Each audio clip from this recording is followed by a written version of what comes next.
Hey everyone, and welcome back to the channel. Today we're diving into a topic that's on pretty much everyone's mind.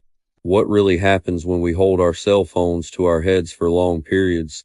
We all do it, but should we be worried? Let's break down the science in a way that actually makes sense. First off, let's talk about what's coming out of your phone. Phones use radio frequency, or RF energy, to communicate. This is a type of non-ionizing radiation. Now, that word radiation can sound scary, but it's important to know the difference. Non-ionizing radiation, like from your phone, your Wi-Fi router, or even the radio, doesn't have enough energy to knock electrons out of atoms and damage your DNA directly. That's what ionizing radiation like X-rays or UV rays from the sun can do. Because we hold phones so close, regulatory bodies like the FCC in the United States and international groups like ICNIRP have set very strict safety limits. In the US, this is called the specific absorption rate, or SAR. The limit is 1.6 watts per kilogram of body tissue. Every single phone sold has to be tested to ensure it doesn't exceed this limit, even when it's transmitting at its absolute maximum power. In reality, our phones usually operate at much lower power levels than this maximum.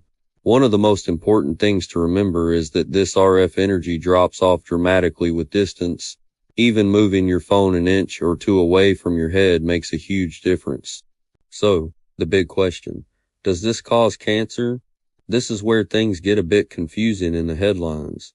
Back in 2011, the International Agency for Research on Cancer, or IARC, which is part of the World Health Organization, classified RF radiation as possibly carcinogenic to humans. This is grouped to B. That sounds alarming, but let's put it in perspective. This category is used when there's limited and sometimes conflicting evidence. Other things in this same group to B category include aloe vera extract, pickled vegetables, and being a carpenter. It means more research is needed, not that it's a proven cause. Since then, we've had massive, long-term studies trying to find a definitive link. Major reviews conducted by organizations like the National Cancer Institute, the FDA, and other Hooke emission groups have looked at all the available data.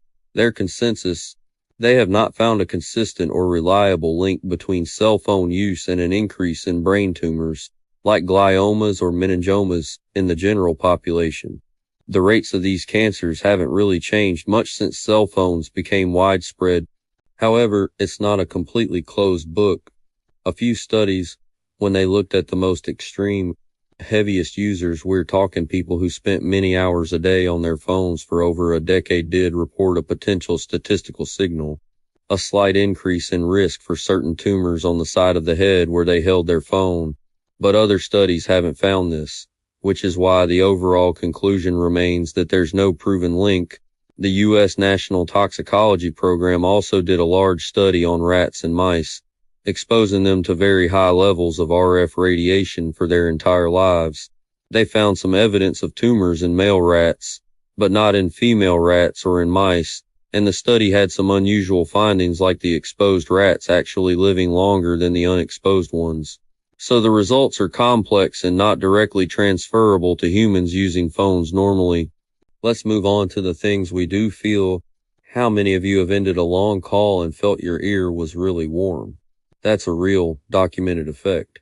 It's a thermal or heating effect, but it's generally considered too minor to cause any damage and is similar to the warmth you'd feel from just pressing any object against your skin.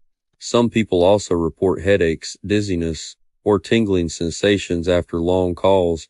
While these are common complaints, scientific studies haven't been able to consistently link them directly to RF exposure. They could be related to posture, muscle tension from holding the phone, or even just the stress of a long conversation. What about sleep? This is a big one. Many of us scroll through our phones in bed. We know that poor sleep is linked to phone use, but it's probably not the RF energy's fault. The culprit is more likely the bright blue light from the screen, which messes with your body's production of melatonin, the hormone that tells you it's time to sleep. Plus, the content we're consuming, whether it's stressful news, an exciting game, or endless social media feeds keeps our brains alert and wired when they should be winding down. So if your phone is affecting your sleep, it's what's on the screen and the light it's emitting, not the invisible radio waves. Now, a special word about kids and teenagers. Their skulls are thinner and their tissues are still developing. Plus, if they start using phones young, their potential lifetime exposure is much longer than for someone who started as an adult. Because of this, major health organizations like the World Health Organization recommend taking a precautionary approach with children. This doesn't mean banning phones, but it does mean encouraging habits that minimize direct exposure to the head. It's about being sensible and building good habits early on. So, what can we all do? The good news is that reducing your exposure is incredibly simple, and it doesn't require giving up your phone. Here are some easy, practical tips. First, use the speakerphone. It's the easiest way to create distance between the phone and your head. When you're at home or in the office, just pop it on speaker. Second, embrace headsets. A simple pair of wired headphones completely eliminates the RF exposure to your head as the signal stops at the phone. Bluetooth headsets are also a great option. Yes, they use RF energy too, but it's a much weaker signal, typically 1,000 times less powerful than what your phone transmits. Third, text more, talk less. If you don't need a voice call, sending a text or a message is a zero exposure option for your head. Fourth, pay attention to your signal strength.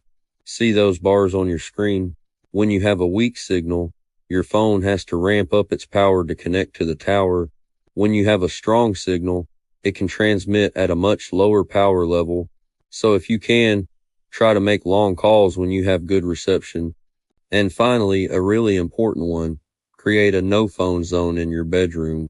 Don't sleep with your phone on your nightstand, and definitely not under your pillow. This isn't just about RF exposure. It's about getting better quality sleep by avoiding the light and the temptation to scroll. Get an old-fashioned alarm clock if you need to. To sum it all up, decades of research have not produced consistent evidence that normal cell phone use causes brain cancer or other health problems. The official classification is possibly carcinogenic, which calls for more research, not panic. The short-term effects people feel like warmth or headaches are common but aren't clearly linked to RF energy itself.